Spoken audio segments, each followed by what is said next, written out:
اعوذ باللہ من الشیطان الرجیم بسم اللہ الرحمن الرحیم الحمد للہ رب العالمین والصلاة والسلام علی اشرف الانبیاء والمرسلین واہل بیتہ الطیبین الطاہرین المعصومین اما بعد۔ سورہ مبارکہ نساء آیت نمبر 13 سے 18 13 to 18۔ بسم اللہ الرحمن الرحیم۔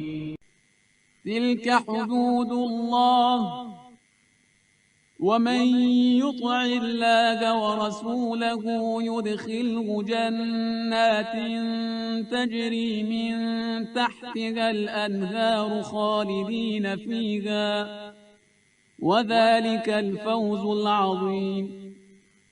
ومن يعص الله ورسوله ويتعد حدوده يدخله نارا خالدا فيها وله عذاب مهين۔ واللاتي يأتين الفاحشة من نسائكم فاستشهدوا عليهن 4 منكم فإن شهدوا فأمسكوهن في البيوت حتى يتوفاهن الموت أو يجعل الله لهن سبيلا۔ واللذان يأتيانها منكم فآذوهما فإن تابا وأصلحا فأعرضوا عنهما إن الله كان توابا رحيما۔ إنما التوبة على الله للذين يعملون السوء بجهالة ثم يتوبون من قريب فأولئك يتوب الله عليهم وكان الله عليما حكيما۔ وليست التوبة للذين يعملون السيئات حتى إذا حضر أحدهم الموت قال إني تبت الآن ولا الذين يموتون وهم كفار أولئك أعتدنا لهم عذابا أليما۔ پچھلے صفحے پر ہم نے دیکھا کہ پروردگار عالم نے میراث سے متعلق جو مسائل تھے ان میں سے کچھ کا ذکر کیا، کچھ کیسز کو وہاں پر ڈسکس کیا۔ یہ بات پہلے ہی بیان کی جا چکی کہ اس کی تفصیلات، اس کی تشریحات پیغمبر اکرم صلی اللہ علیہ وآلہ وسلم کے بیان پر موقوف ہیں۔ اب یہاں پروردگار عالم نے ایک تعبیر استعمال کی اور ارشاد فرمایا کہ تلک حدود اللہ، یہ اللہ کی طرف کی حدیں ہیں، یعنی یہ لائنز ڈرا کی جا رہی ہیں۔ ظاہر لائنز ڈرا کرنے کا مقصد ہی یہ ہوتا ہے کہ اس کی بنیاد پر اس بات کو دیکھا جائے کہ کون ان حدود کا خیال رکھتا ہے اور کون ان حدود کو پھلانگ کر تجاوز کرتا ہے، ٹرانسگریس کرتا ہے۔ تو ارشاد ہوتا ہے کہ وَمَن يُطِعِ اللَّهَ وَرَسُولَهُ، جو اللہ اور اس کے رسول کی اطاعت کرے گا، يُدْخِلْهُ جَنَّاتٍ تَجْرِي مِن تَحْتِهَا الْأَنْهَارُ خَالِدِينَ فِيهَا، تو اللہ اس کو داخل کر دے گا ان باغات میں کہ جن کے نیچے نہریں بہ رہی ہیں اور وہاں پر وہ ہمیشہ ہمیشہ رہیں گے۔ خالدین فیہا، اہل جنت کے لیے جمع کا لفظ استعمال ہوا کہ وہ سب وہاں پر ہمیشہ ہمیشہ رہیں گے۔ وذالک الفوز العظیم، اور یہ بڑی عظیم کامیابی ہے۔ تو آپ دیکھ سکتے ہیں کہ حدود کا ذکر کرتے ہوئے بھی اللہ کی اطاعت اور رسول دونوں کا حوالہ دے دیا گیا۔ گویا یہ بھی ایک اشارہ تھا کہ پیچھے جو اجمال ہے اس کی تفصیل پیغمبر اکرم کے بیان پر موقوف ہے۔ پھر ارشاد ہوتا ہے جو سائملٹینیس کانٹراسٹ ہے کہ وَمَن يَعْصِ اللَّهَ وَرَسُولَهُ، اور جو اللہ اور اس کے رسول کی معصیت کرے یعنی نافرمانی کرے، وَيَتَعَدَّ حُدُودَهُ، اور جو ان حدود سے تجاوز کرے، جو لائنز ڈرا کی گئی ہیں ان کو کراس کرے، يُدْخِلْهُ نَارًا خَالِدًا فِيهَا، تو اسے داخل کیا جائے گا جہنم کے اندر اور وہ اس میں ہمیشہ رہے گا۔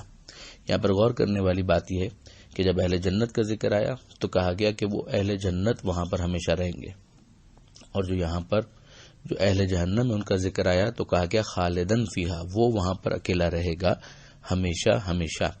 یہ جو خالدن کا لفظ ہے یعنی جو سنگولر استعمال ہوا واحد، اس سے سمجھ میں آتا ہے کہ وہاں پر ایک مرگ انبوہ جشن دارت والی کیفیت بھی نہیں ہو پائے گی، بلکہ ایک عذاب کی کیفیت ہوگی، اور وہ عذاب کے ساتھ ساتھ قید تنہائی بھی بھگت رہا ہوگا۔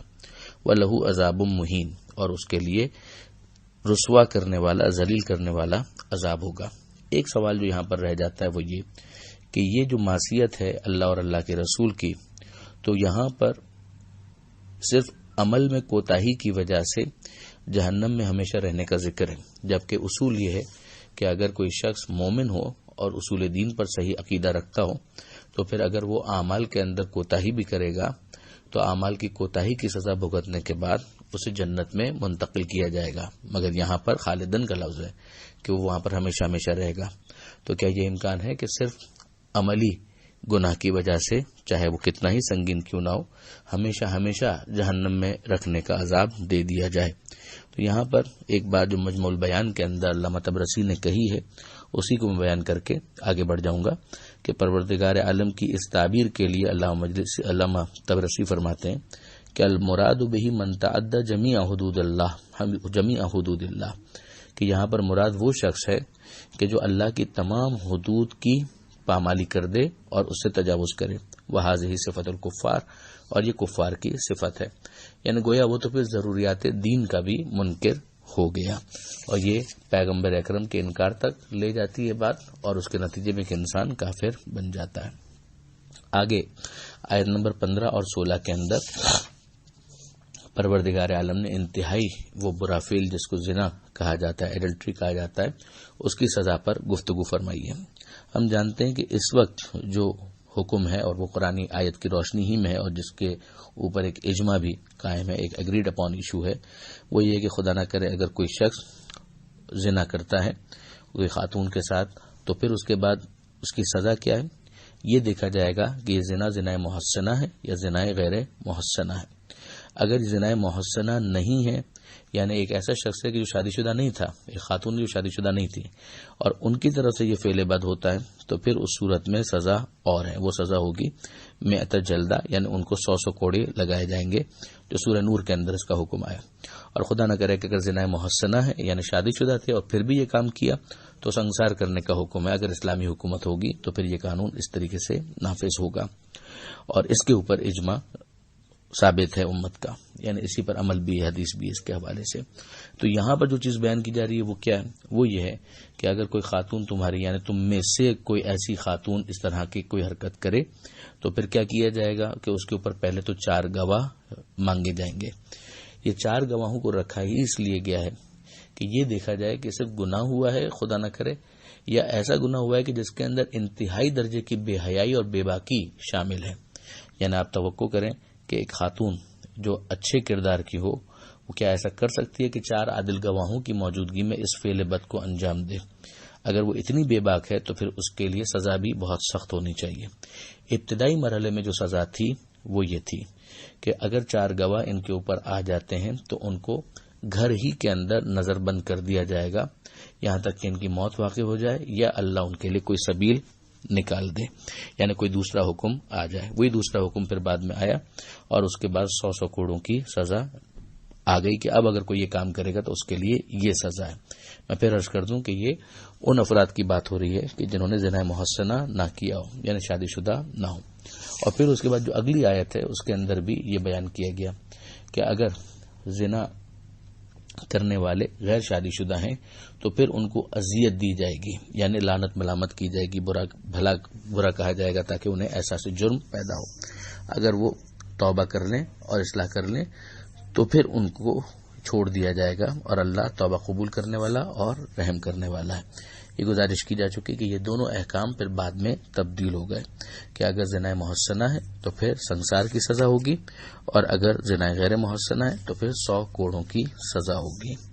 اگلی آیت جو آیت نمبر 17 ہے اس میں پروردگار عالم نے توبہ کن کی قبول کرنا خدا پر واجب ہے. اب ظاہر خدا کے اوپر اگر کوئی چیز واجب ہے تو اس کا یہ مطلب نہیں ہے کہ کسی اور نے خدا کے اوپر یہ چیز واجب کی ہے، بلکہ پروردگار عالم نے اپنے لطف سے، اپنے کرم سے، اپنی رحمت سے، یہ جو ہم دوسری جگہ پر قرآن میں پڑھتے ہیں کہ کتب ربکم علی نفسہ الرحمہ، کہ تمہارے رب نے اپنے آپ پر رحمت کو واجب کر لیا. تو اب اس کی ایک اہم شاخ یہاں پر ہمیں نظر آتی ہے کہ توبہ قبول کرنا خدا پر کس کا واجب ہے، کس کی توبہ قبول کرنا واجب ہے. یہ واجب کا جو ترجمہ کیا جاتا ہے وہ اعلیٰ کے لفظ سے کیا جاتا ہے. تو یہاں پر پروردگار عالم فرماتا ہے کہ انما التوبۃ علی اللہ للذین یعملون السوء بجہالۃ، کہ خدا پر توبہ قبول کرنا صرف ان کی ضروری ہے کہ جو اگر برائی کرتے ہیں تو اگنورنس کی وجہ سے، جہالت کی وجہ سے، نہ جاننے کی وجہ سے، ثم یتوبون من قریب، اور اس کے بعد فوراً ہی وہ توبہ کر لیتے ہیں، وہ پلٹ آتے ہیں، یعنی وہ اپنی اس برائی کے اوپر اصرار نہیں کرتے، جیسے ہی متوجہ ہو جاتے ہیں وہ فوراً توبہ کر لیتے ہیں. فاولئک یتوب اللہ علیہم، تو یہ ہے کہ جن کی توبہ اللہ پر قبول کرنا ضروری ہے. وکان اللہ علیما حکیما، اور یقیناً اللہ علیم ہے اور حکیم ہے.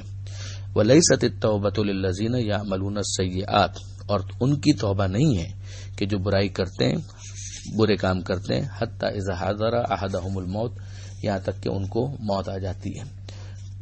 قال انی تبت الان، تو اس وقت جب موت کو وہ دیکھتے ہیں تو وہ کہتے ہیں اب میں توبہ کرتا ہوں. نہ ان کی توبہ ولا الذین یموتون وهم کفار، نہ ان کی توبہ کہ جو مرتے ہیں اور کافر مرتے ہیں. اب ظاہر کافروں کا پھر مرنے کے بعد توبہ کرنے کا مطلب یہی ہے کہ میدان قیامت میں یا قبر میں جانے کے بعد وہ توبہ کرتے ہیں، تو اس کا تو کوئی فائدہ ہے ہی نہیں.